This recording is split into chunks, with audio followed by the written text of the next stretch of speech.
یہی معاملہ حضرت عمر کا ہے، تلوار لے کر نکلے ہیں، ننگی تلوار، آج تو گردن اڑا کے آؤں گا محمد کی صلی اللہ علیہ وسلم۔ یہ کل کل ہر گھر میں لڑائی ہے، اولاد ماں باپ سے جدا ہو گئی، بھائی بھائی سے کٹ گیا، بہن بھائی سے جدا ہو گیا، شوہر بیوی سے، بیوی شوہر سے جدا ہو گئی۔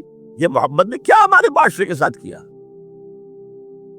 صلی اللہ علیہ وسلم، وفداہ آباؤنا و امہاتنا۔ لہذا آج تو قصہ پاک کر کے آؤں گا۔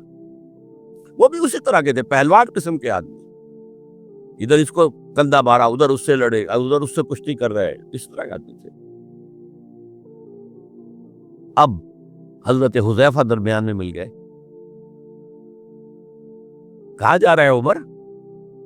یہاں محمد کا بس میں قصہ پاک کرنے جا رہا ہوں صلی اللہ علیہ وسلم۔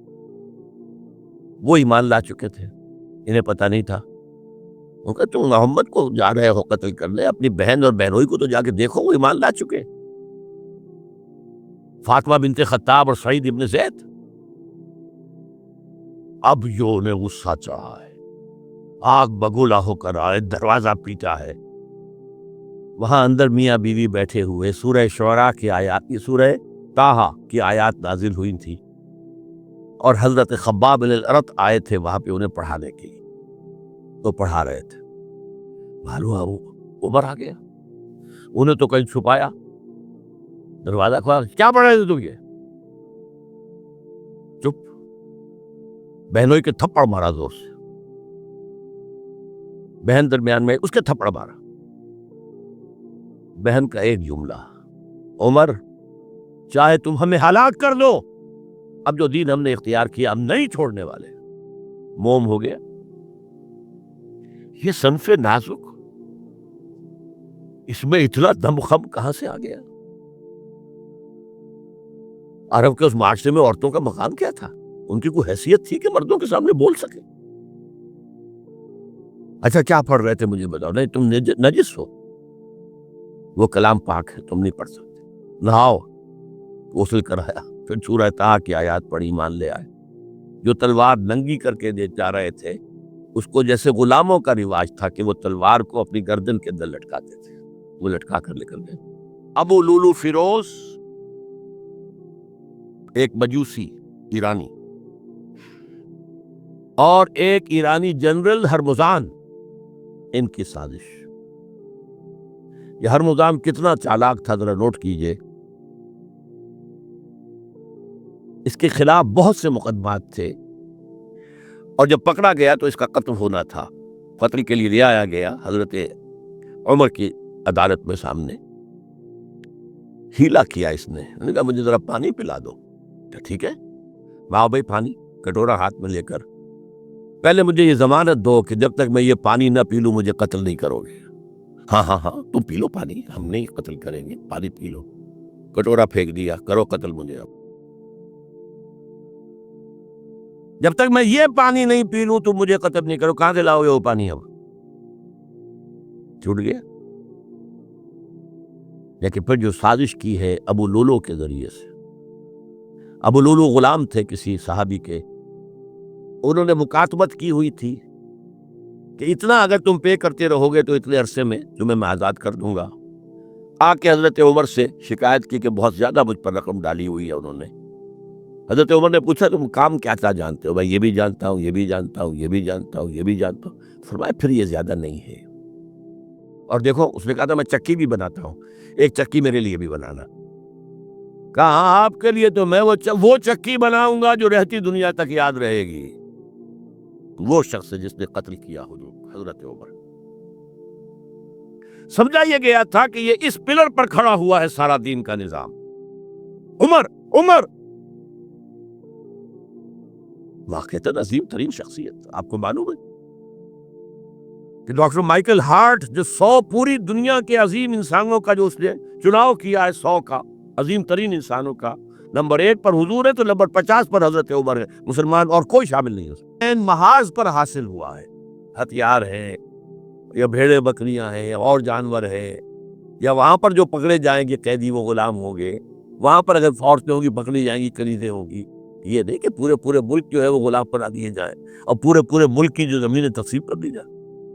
بعض صحابہ کھڑے ہو گئے، نہیں۔ اب حضرت عمر نے ٹریبونل قائم کیا ہے، 5 صحابہ اوس میں سے 5 خزرج میں سے، بیٹھ جائیے وہاں اپنا بھی وہ پیش کیا نقطہ نظر، باقی لوگوں نے بھی کیا، وہ ٹریبونل نے فیصلہ کیا کہ عمر کی رائے صحیح ہے رضی اللہ تعالیٰ۔ یہ نظام سید القوم خادمہم، یہ اگر کوئی کہتا، اگر یہ مثالیں نہ ہوتی تو کہتے کیا تمہارا دماغ خراب ہوا ہے، یہ شاعری تو تم نے اچھی کر لی ہے، سید القوم خادمہم کبھی ہوا ہے؟ جیسے عمر نے بڑھ کے دکھایا، رات کے گشت پر ہے اور ایک عورت کے کرانے کی آواز آئی ہے، معلوم ہوا کہ درد ذیل میں مبتلا ہے اور کوئی اس کے اٹینڈ کرنے والی کو خاتون نہیں ہے، گھر سے گئے ہیں، فرسٹ لیڈی اپنی اہلیہ کو لے کر آئے ہیں، انہوں نے اٹینڈ کیا ہے، اور اس کے بعد بچہ ہو گیا تو اندر سے ان کی اہلیہ کا امیر المومنین مبارک ہو بیٹا ہوا ہے۔ ایک اور دفعہ اسی طریقے سے گشت پر تھے، ایک گھر میں سے بچوں کے رونے کی آواز آئی، معلوم کیا کہ خاتون اور بچے ہیں، کھانے کو کچھ ہے نہیں۔ اس خاتون نے کہا میں نے یہ آگ کے اوپر جو ہے ہانڈی رکھی، اس میں پانی ہے اور بچوں کو میں بہلا رہی ہوں کہ کچھ پک رہا ہے، ٹھہرو ذرا صبر کر لو، اس طرح سو جائیں گے بھوکے۔ کانپ گئے البتہ گئے بیت المال سے اور بوری ہندوم کی لے کر اپنے کندھے پر، اپنے غلام سے کہا میرے کندھے پر رکھو، اس نے کہا میں نہیں چلتا ہوں، تو نہیں، قیامت کے دن تم میرا بوجھ نہیں اٹھا سکو گے، اور وہ اپنے کندھے پر لاد کر لائے ہیں اور وہاں کھانا تیار کروایا، بچوں کو کھلایا ہے۔ یہ نظام، یہ ہے رحمت للعالمین کا مظہر۔ یہ جان لیجئے سیرت محمدی صلی اللہ علیہ وسلم کے جب آپ مطالعہ کرتے ہیں کہ وہ سارا انقلابی جدوجہد کا دور ہے، اس میں ابھی نظام کی جو خوبیاں ہیں وہ پورے طور پر سامنے نہیں آئی تھی۔ ابو بکر صدیق رضی اللہ تعالیٰ عنہ کا دور خلافت جو ہے وہ بھی کاؤنٹر ریولوشنری موومنٹس کو ختم کرنے میں صرف ہو گیا ہے، جسے انگریزی میں کہتے ہیں للی ان بلوم، نظام اسلام۔ اسلام کا نظام عدل اجتماعی جو ہے ایک کھلے ہوئے پھول کی طرح نظر آئے گا حضرت عمر رضی اللہ تعالیٰ عنہ کے دور خلافت میں۔ مساوات کا اندازہ کر سکتے کوئی؟ خلیفہ وقت سفر کر رہا ہے بیت المقدس کا، کتنے کئی سو میل، میرے کم سے کم 500 میل تو ہوگا مدینے سے بیت المقدس۔ ایک اونٹنی ہے، ایک خادم ساتھ ہے، اسی اونٹنی کے اوپر راشن بھی ہے راستے کا، لہذا ایک وقت میں ایک آدمی سوار ہو سکتا ہے، دو نہیں۔ ایک منزل خلیفہ اوپر بیٹھے ہیں اور خادم آگے چل رہا ہے لکیر پکڑ کر، ایک اگلی منزل میں خادم اوپر بیٹھا ہے اور خلیفہ آگے جو ہے لکیر پکڑ کر چل رہا ہے۔ جب آخری منزل آئی تو وہ خادم کی باری تھی اوپر بیٹھنے کی، اس نے ہاتھ جوڑ دیے کہ خدا کے لیے لوگ کیا کہیں گے، مجھے کہیں گے تمہاری یہ جرت؟ فرمایا نہیں، الدور دور نہیں، یہ تو حساب کا معاملہ ہے، میتھمیٹکس کا معاملہ ہے، یہ تمہاری باری ہے، بیٹھو۔ یہ بلندیاں، یہ عظمتیں، یہ عدل، یہ انصاف، اور پھر یہ کہ بوریا نشین، کوئی محل نہیں۔ ایک آیا ایرانی مدینے میں چکر لگایا، کوئی انہیں محل نظر نہیں آیا، اسے پوچھا ہے اینا ملککم، تمہارا بادشاہ کہاں ہے؟ جواب دیا گیا لیس لنا ملک ولنا امیر، ہمارا کوئی ملک نہیں ہے، بادشاہ نہیں ہے، ہمارا امیر ہے۔ کہاں ہے تمہارا امیر بھائی؟ وہ بیت المال کے کچھ اونٹ گم ہو گئے تھے، سب تلاش کر چکے، نہیں ملا، ہمارا خلیفہ ہو گیا ہے۔